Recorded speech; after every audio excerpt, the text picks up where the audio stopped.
In China, clean energy is everywhere, but for Lauri Myllyvirta, lead analyst at the Center for Research on Energy and Clean Air, one moment stood out. There was an event in Beijing where the co-founder of a clean energy startup was speaking. The amount of young people that turned up who were really enthusiastic, were absorbing every word. I think that was the moment that I realized there was really a strong ambition, but also a conviction that clean energy is a winning sector for the future. From a global energy transition perspective, do you see China more as the world's leading clean energy products manufacturer or increasingly as a role shaper? Certainly, China's biggest contribution so far has been the vast increase in the supply of clean energy technology and the reduction in costs. You only need to look at the breakthroughs in solar power in different Asian and African markets to see that impact. Looking at China's EV, battery, and solar industries, which competitive advantages do you think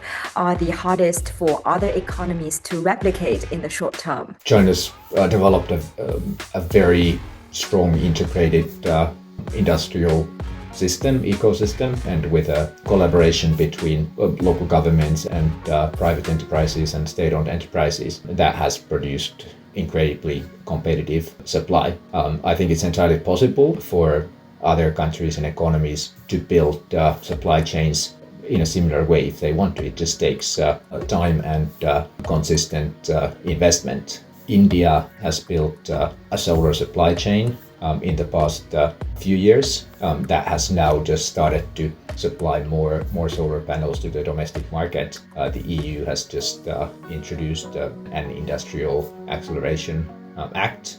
US, of course, went in the other direction with Donald Trump. You note in the report that China's solar sector is facing a slowdown and price pressures. In your view, does this mean that the golden age of China's clean energy growth is over? From the economic growth perspective, there's no space for domestic solar market to continue growing at double-digit pace for, say, the next 5 years. But if you can maintain the current volume of solar power additions over the next 5 years, that will make an enormous difference for China's emissions trajectory. Building downstream industries on that supply of clean power will be the next step in growing the economic value of these sectors, whether it's producing clean steel or using that clean power to drive data centers or other downstream industries. Thank you for sharing these insights and for helping us better understand how clean energy is reshaping China's economy. Thanks for joining us on CGTN. Thank you so much.